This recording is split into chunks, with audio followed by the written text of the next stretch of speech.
Paz seja convosco, meus irmãos, tudo bem com vocês? Passando aqui hoje para deixar uma reflexão do seu coração. Deus tem falado comigo através dessa mensagem e espero que essa mensagem toque o seu coração. Meus irmãos, gostaria de falar hoje sobre Oséias capítulo 2, versículo 16, que diz assim: E naquele dia, diz o Senhor, tu me chamarás meu marido e não mais me chamarás meu Senhor.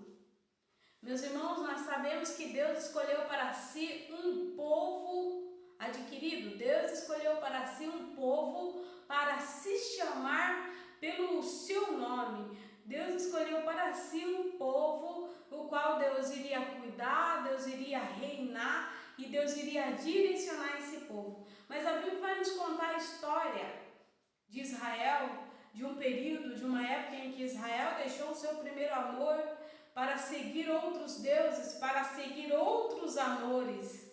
E o que mais me impressiona na história, no livro de Oséias, o livro de Oséias é um livro que demonstra a grande infidelidade de Israel para com Deus e também demonstra o grande amor de Deus para com Israel, mesmo Israel infiel, mesmo Israel pecando contra Deus, ainda assim Deus retribuiu a Israel a chance de se redimir em Deus e de se arrepender de seus pecados.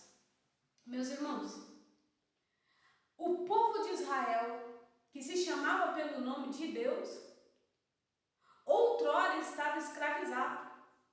Outrora eram maltratados pelos egípcios no Egito.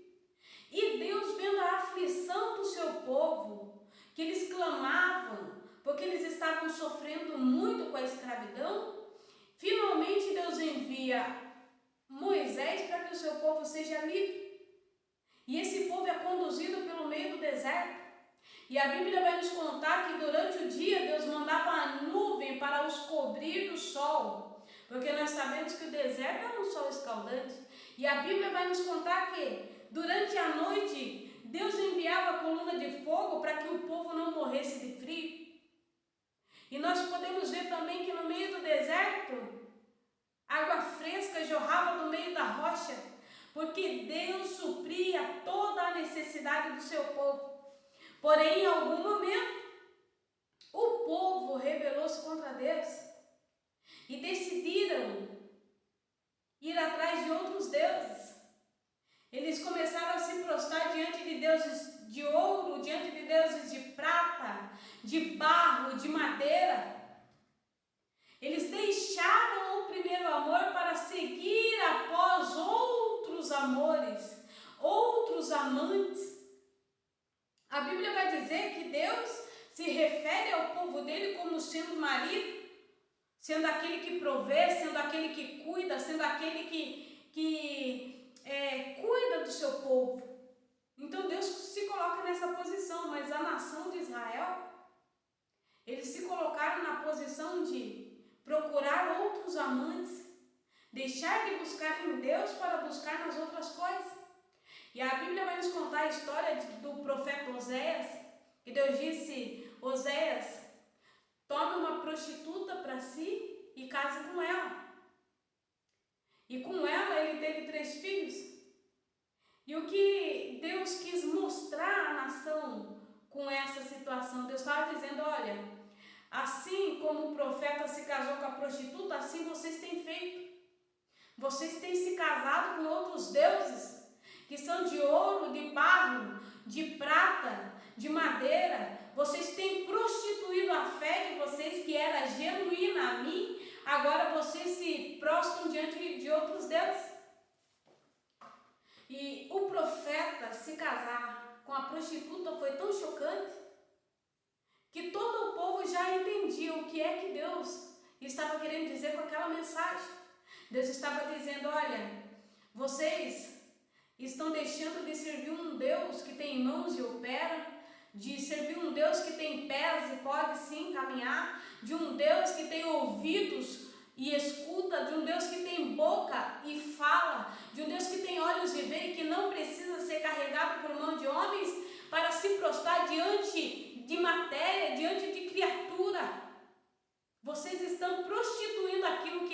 mais genuíno em vocês: a fé, o amor, a adoração a mim. Mas o mais incrível é que a Bíblia vai nos contar que o profeta se casa com a prostituta. Ele faz a remissão dela daquela vida que ela estava vivendo. E nós vamos ver na história de Gomer, que Gomer retorna à prática do pecado. Assim como o povo de Israel, que uma hora resgatado, outra hora retornou à prática do pecado. E aí o que a Bíblia vai nos contar? A Bíblia vai nos dizer que o profeta Oséias torna a comprar Gomer para si, porque ela retornou para a prática da prostituição. Aí ele vai lá e paga por ela, e traz ela de volta, lava ela, purifica ela, limpa as vestes dela, e todo mundo vê que agora ela já não é mais alguém que está lá para servir outros homens. Não, agora ela tem um marido. Você entende? Ela já não tem mais um senhor. Porque ela, trabalhando nessa função que ela trabalhava, ela tinha um senhor acima dela. Que ela tinha alguém que comandava ela. Mas quando Oséias resgatou ela, pagando um preço por ela, lavando ela, limpando ela, ela já não tinha mais o domínio de um senhorio sobre a sua cabeça.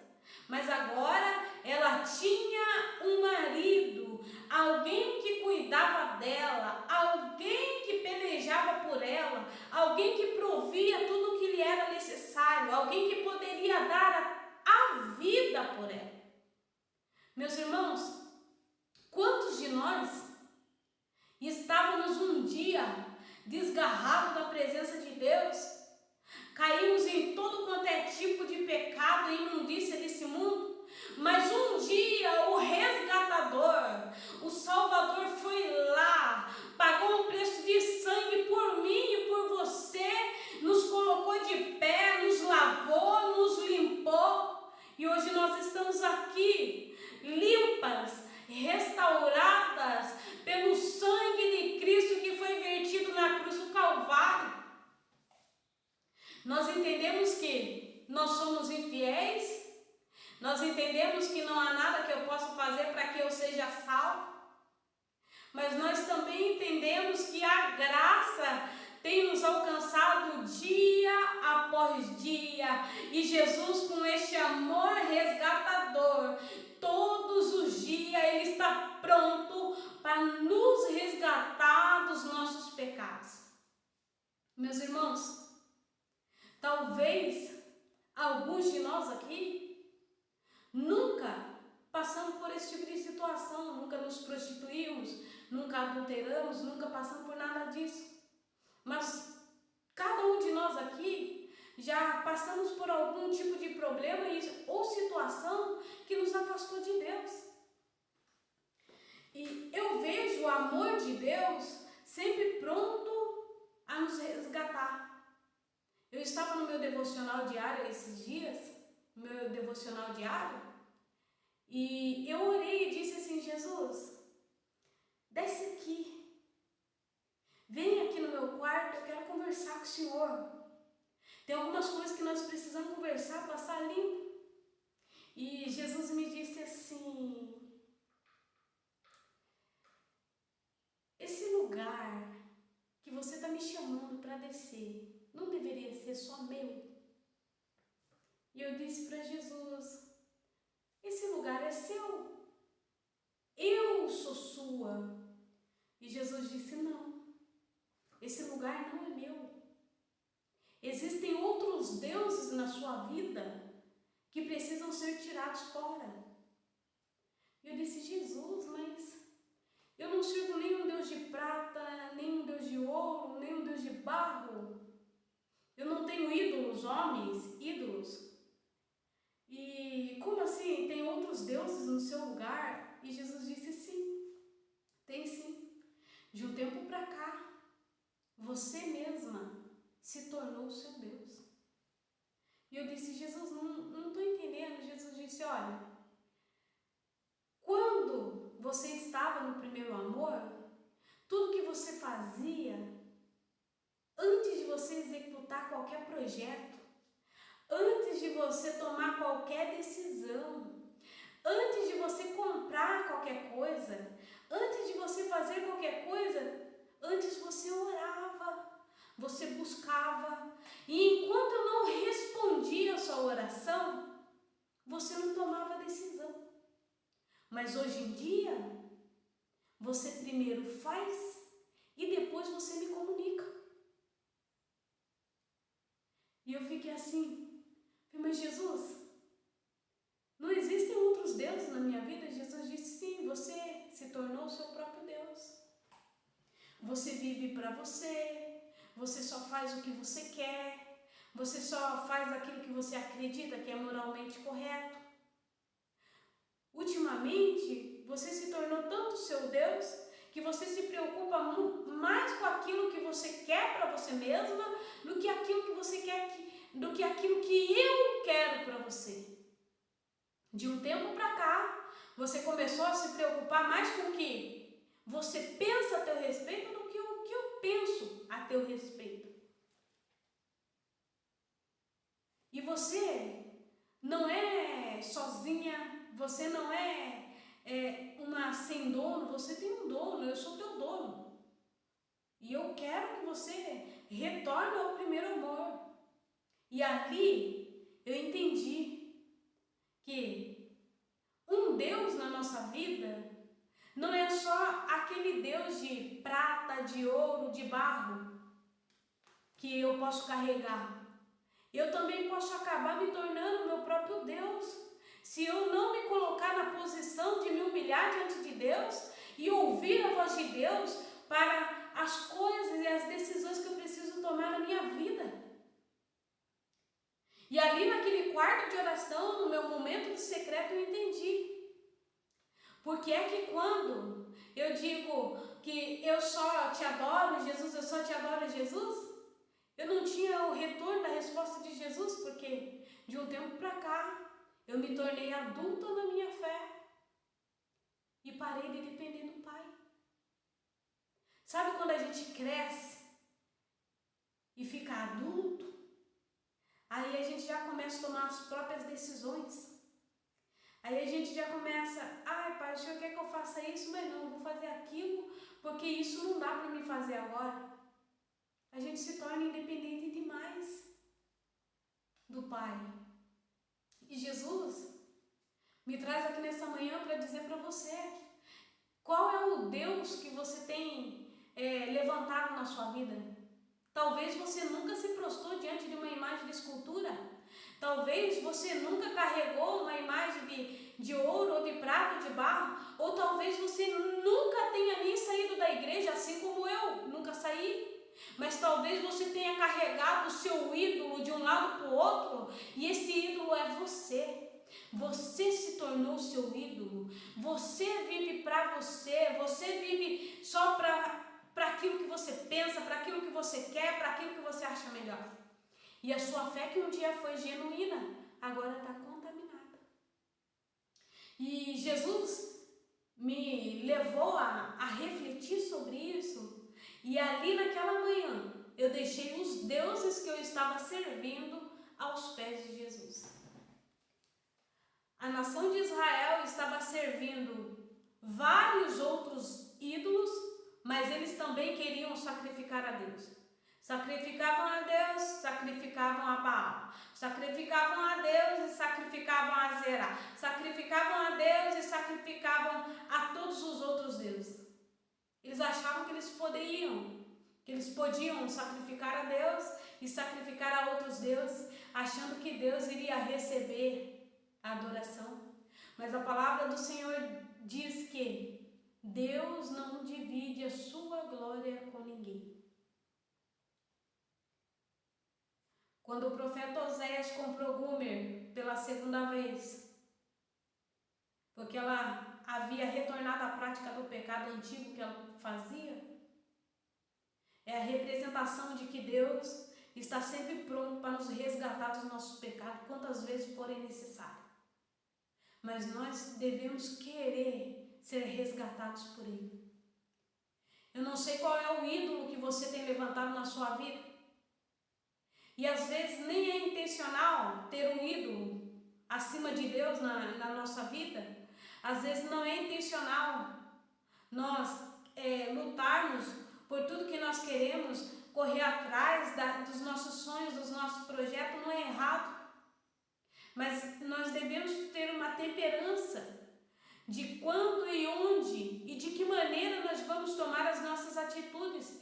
Se as atitudes que eu tomo é para glorificar a Deus ou se é para me glorificar. Se aquilo que eu faço é para honrar o nome de Deus ou é para honrar só o meu nome. Quando nós somos servos, quando nós nos colocamos na posição de Senhor, faz da minha vida o que o Senhor quiser, assim como nós dissemos lá no começo, quando nós ajoelhamos diante de Deus, diante do céu, diante da igreja para dizer, Jesus, eu te aceito como o meu único Senhor e Salvador na minha vida, faz de mim o que o Senhor quiser. Ali nós demos a Deus uma carta escrita dizendo, eu te autorizo a conduzir a minha vida da maneira como o Senhor quer.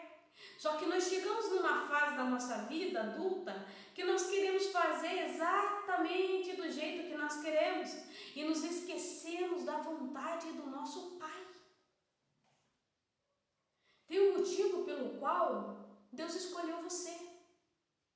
Não é à toa que Deus foi lá no meio das drogas, te arrancou de lá, colocou você de pé, te deu um banho com o sangue de Cristo e fez de você uma nova criatura. Não é à toa que Deus resgatou você de onde você estava e te colocou hoje onde você está. Tem um propósito de Deus para a tua vida. Você não é uma mulher sem marido. Deus é o teu marido e Deus sendo o teu marido, devemos a Ele submissão. Devemos a Ele a nossa vida. Se lembra que quando Jesus chamou você para a graça, o estado que você estava sujo, você estava imundo do pecado, mas ninguém dava nada por você não, você estava lá na sarjeta e todo mundo esperando a tua morte. E o que Deus fez? Deus foi lá na sarjeta, Deus foi lá onde a medicina não pôde ir, arrancou você de cima daquela cama da depressão e arrancou você de cima daquela cama que você estava desesperada, morrendo, apodrecendo. Deus colocou você de pé, lavou você com sangue. Por quê? Porque tem um propósito de Deus na sua vida. Você não é uma mulher sem marido, Deus é o teu marido. Deus escolheu você, que era uma gumer, para ser a mulher que é lavada, a noiva, que é lavada e remida no sangue do Cordeiro.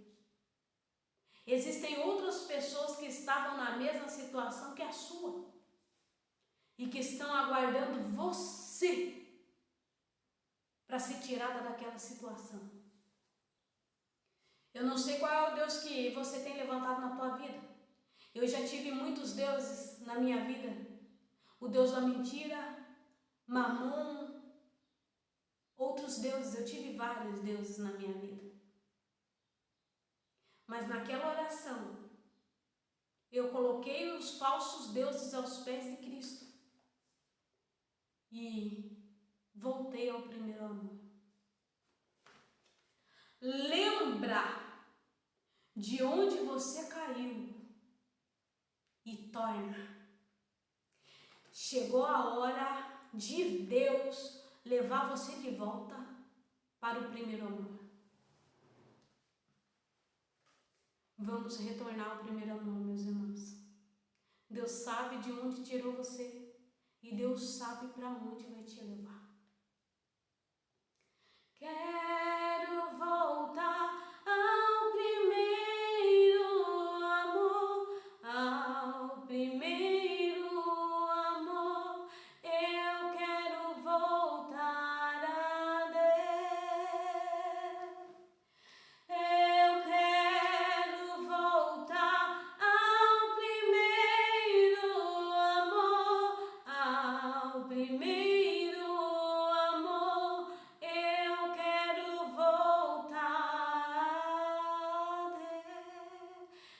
importa o quão profundo você esteja, que a mão de Deus não possa ir lá para arrancar você. Não importa o quão profundo você esteja afundado nos seus pecados, não há nada que o sangue do Cordeiro não possa limpar. Vamos voltar ao primeiro amor, meus irmãos? Deus abençoe. Paz.